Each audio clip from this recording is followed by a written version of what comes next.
channel YouTube gue, Revita Wijaya Channel.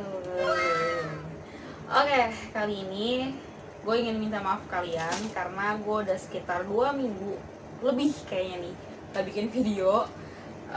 Karena satu dan dua hal. Pertama, karena gue ada kerjaan yang kalau pulang kerja gue udah pusing mumet, gue gak sempet mikirin apa-apa dan gak sempet cari bahan juga. Kedua, gue sempet sakit kemarin, jadi nggak bisa cari bahan untuk dan nggak bisa syuting, nggak bisa rekaman untuk gue share videonya.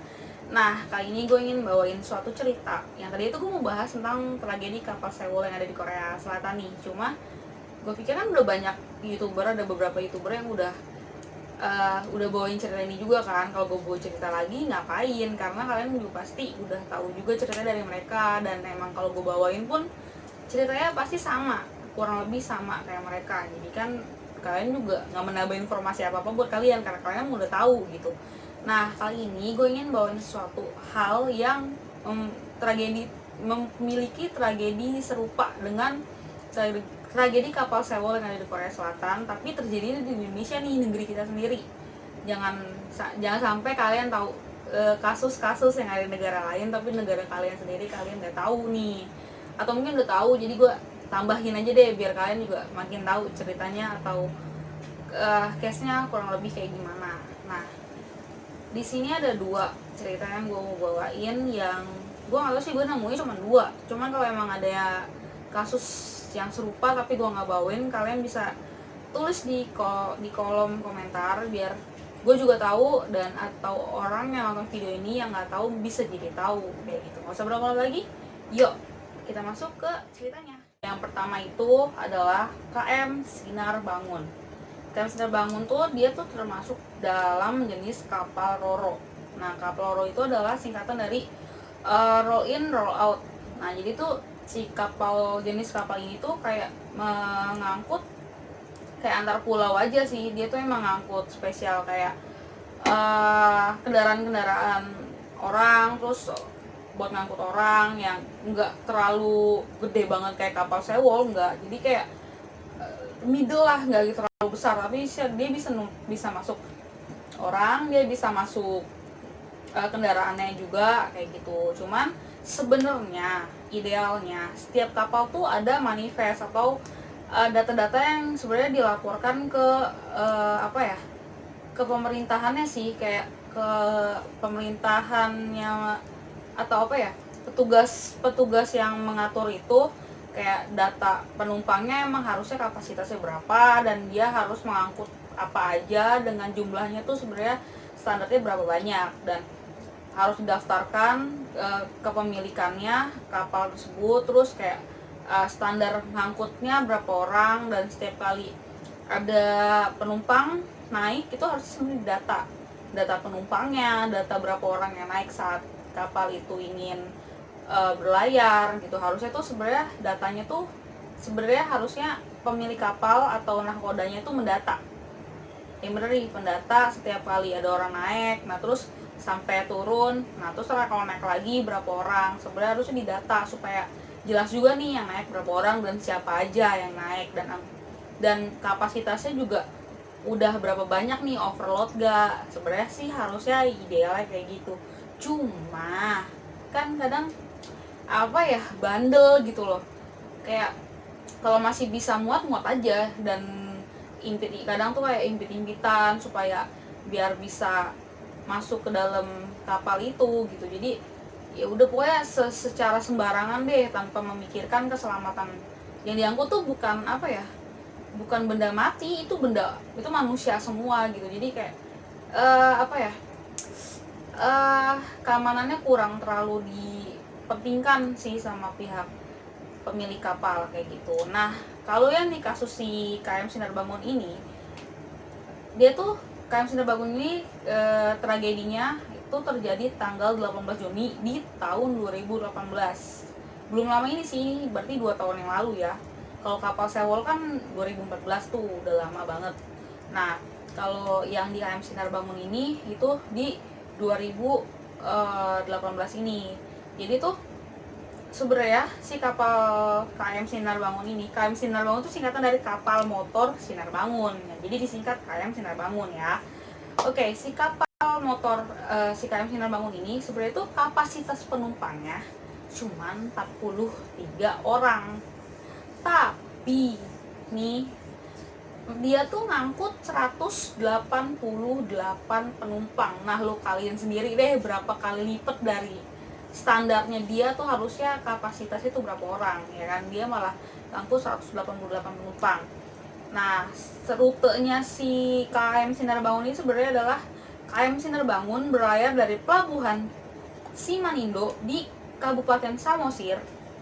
Nah, yang terletak di Pulau Samosir menuju ke pelabuhan Tiga Ras di Kabupaten Simalungun. Nah, jadi si kapal KM Sinar Bangun ini tuh dia tuh kejadiannya ada di Danau Toba. Danau Toba kan tengahnya ada Pulau Samosir tuh yang udah terkenal banget lah ya. Siapa sih yang nggak tahu Danau Toba yang tengahnya tuh ada Pulau Samosir. Nah, ternyata tuh gue juga baru banget sih setelah gue menelusuri ini, dan gue punya teman yang suaminya tinggal di Pulau Samosir situ. Gue baru tahu kalau Pulau Samosir itu gede banget, kayak laut ya ternyata, dan dia itu dalam banget. Nah, si Pulau Samosir itu, Danau Toba itu terbentuk kan karena letusan gunung berapi purba ya, makanya kan terjadilah si Danau Toba tersebut. Jadi kejadian itu saat si kapal KM Sinar Bangun ini lagi ngangkut penumpang saat lagi liburan Idul Fitri, Hari Raya Idul Fitri nih. Jadi saat itu lagi liburan Hari Raya Idul Fitri, si KM itu beroperasi, makanya crowded ya, banyak orang yang ingin ke lokasi Danau Toba itu gitu. Jadi kejadiannya itu sekitar jam 5 sampai 5.30 sore di waktu setempat ya, waktu daerah sana deh.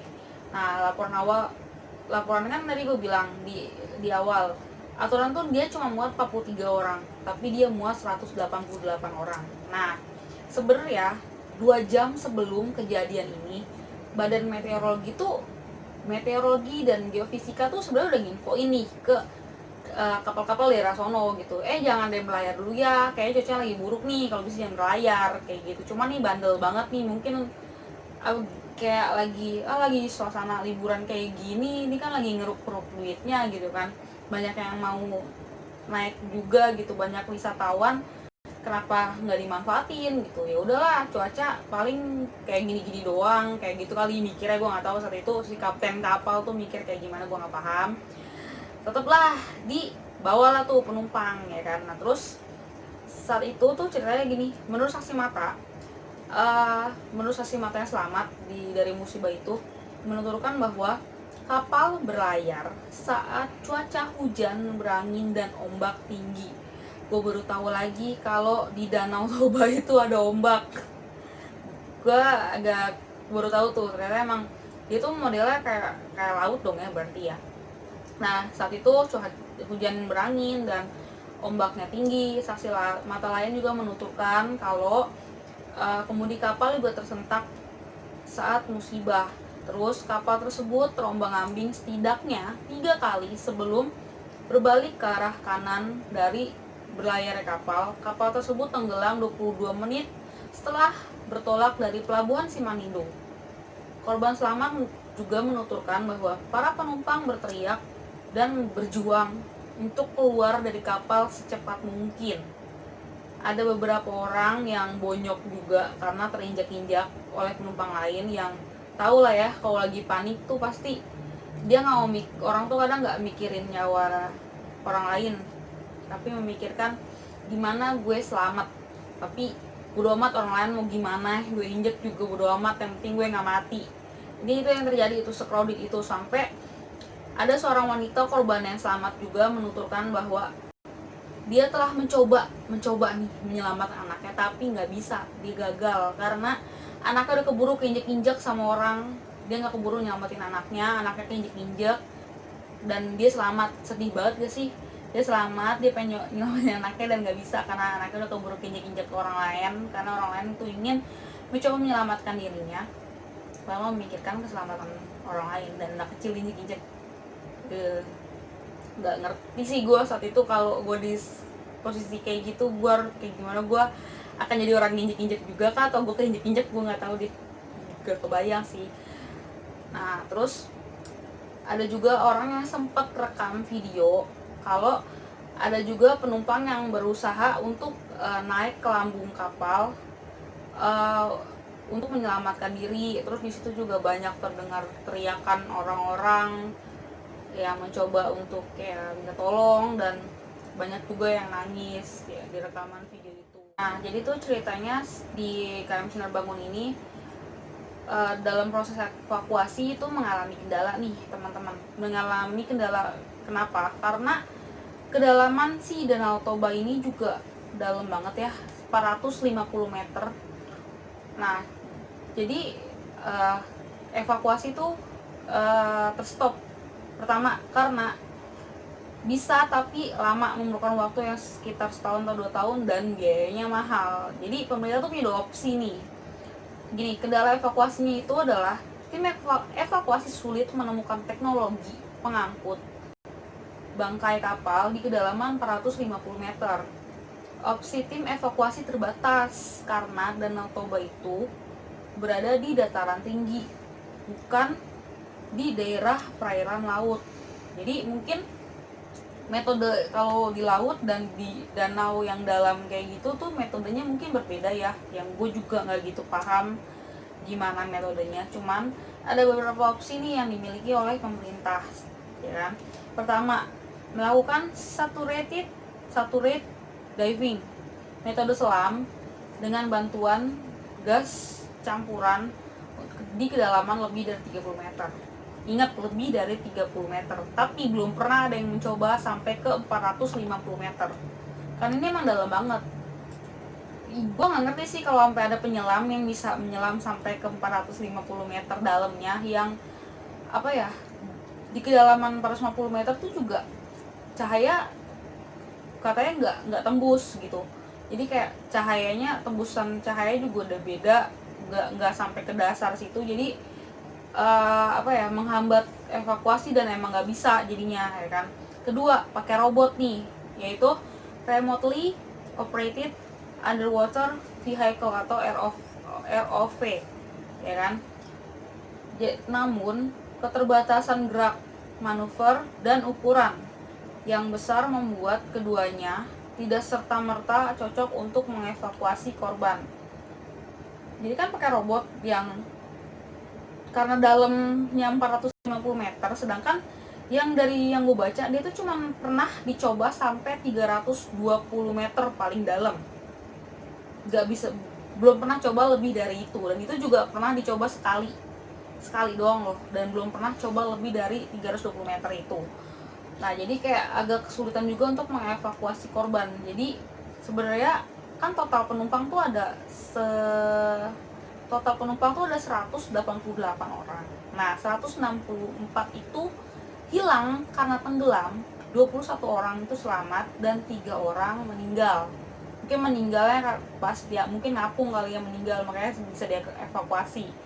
Nah 21 orang selamat dan 164 itu hilang, nggak tahu deh kemana, karena itu tuh tenggelam ke bawah gitu.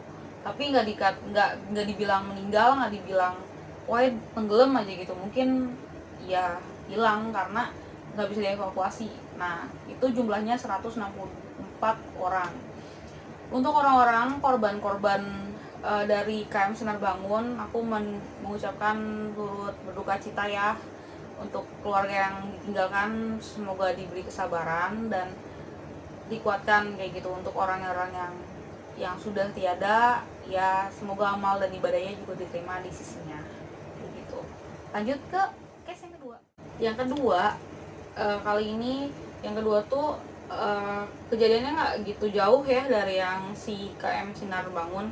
Yang kedua itu menimpa kapal motor Lestari Maju, KM Lestari Maju. Nah si KM Lestari Maju ini juga termasuk jenis kapal Roro yang kayak si KM Sinar Bangun ya. Jadi jenisnya sama, untuk kayak antar pulau gitu doang. Nah di antara perairan Bira, Kabupaten Bulukumba, perairan Pabadilan, Desa Bongaya ya bener, Kecamatan Bonto Matene, Kabupaten Kepulauan Selayar, Sulawesi Selatan. Kejadian ini terjadi di tanggal 3 Juli 2018. Ya kan, nggak beda jauh, sih nggak terlalu jauh. Waktunya sama si KM Sinar Bangun.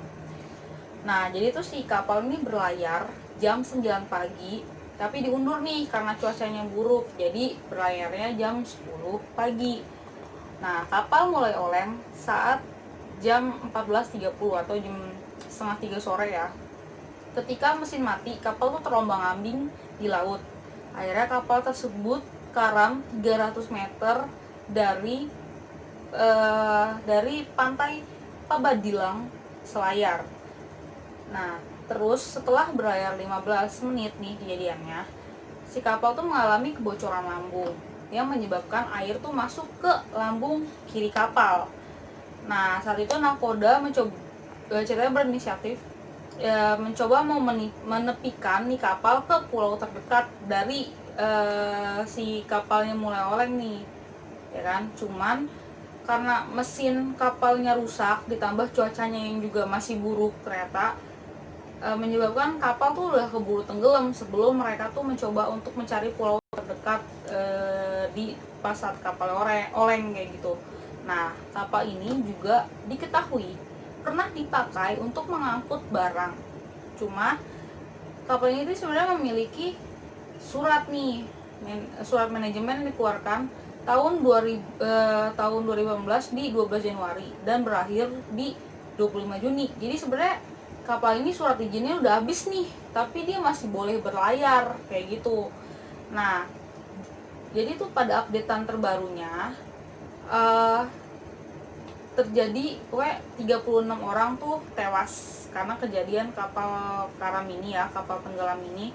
36 tewas, 166 korban orang tuh selamat kayak gitu. Jadi lebih banyak si KM Sinar Bangun sih dibanding kapal ini, cuman tetap aja ada orang meninggal di dalamnya. Mau berapa banyak orangnya, tetap aja intinya ada orang yang meninggal, ada orang yang tak terselamatkan akibat dari tragedi ini kayak gitu. Dalam kapal itu juga terdapat gaji ASN atau PNS sebanyak, coba tebak, sebanyak berapa? 30 miliar dong. Cash, 30 miliar cash keras, bos. Dan beratnya tuh 18 kilo ada dalam kapal itu. Tapi untungnya keburu bisa dievakuasi. Akhirnya tuh uang selamat bisa dievakuasi dan akhirnya di-store ke Bank Sulselbar di cabang Selayar kayak gitu. Akhirnya tuh uang bisa dievakuasi ya, si uang yang jumlahnya cukup fantastis dalam bentuk cash keras nih. Nah, terus akibat dari musibah ini ada 2 orang yang ditetapkan sebagai tersangka, yaitu siapa? Agus Susanto yang nggak lain sebagai nakoda kapal itu, dan yang kedua adalah Kuat Marianto, perwira Syah Bandar. Nah, keduanya ditetapkan tersangka kenapa? Karena nakoda tuh, karena ya namanya juga nakoda, yang dia tuh juga bertanggung jawab atas tragedi itu ya. Jadi dia harus bertanggung jawab dengan apa yang dengan sesuai profesinya kayak gitu. Nah, yang kedua si Kuat itu juga dijadikan tersangka karena di Syah Bandar si Kuat Marianto itu selaku si perwira Syah Bandar ditetapkan sebagai tersangka karena memberi izin berlayar meski melebihi kapasitas. Jadi udah tahu overload tapi masih aja dikasih izin berlayar dan surat izinnya juga udah habis. Kayak gitu teman-teman. Jadi ada 2 cerita tentang kapal karam yang kasusnya persis mirip sama kapal Sewol yang ada di Korea Selatan. Nah, semua cerita ini gue peroleh dan gue dapatkan dari sumber yang gak lain dan gak bukan adalah internet yang gue cari di Mbah Google. Buat kalian yang mungkin mau cari tahu ceritanya lebih lanjut lagi, lebih jelas lagi mungkin, atau lebih rinci lagi, kalian bisa cari di Wikipedia, ada ada deh, tinggal cari aja KM Sinar Bangun keluar, KM Lestari Maju keluar deh pokoknya gitu. Gue juga dapat sumber cerita ini dari sana kayak gitu. Buat korban-korban atau keluarga korban-korban yang menonton cerita ini. Sekali lagi gue ucapkan aku ucapkan turut berbelasungkawa ya, turut berduka cita atas kejadian tersebut. Dan maaf, kisahnya juga diangkat bukan untuk mengingatkan kisah sakit ini kembali, tapi supaya menginformasikan ke orang-orang kalau kita tuh juga ada kisah sedih juga kayak gitu, biar orang juga nggak lupa dan lebih menjaga keamanan juga, saling mengingatkan, menjaga keamanan kayak gitu. Oke, buat yang suka video ini boleh di like, komen, di subscribe, please dong, subscribe kan gratis, please di subscribe ya.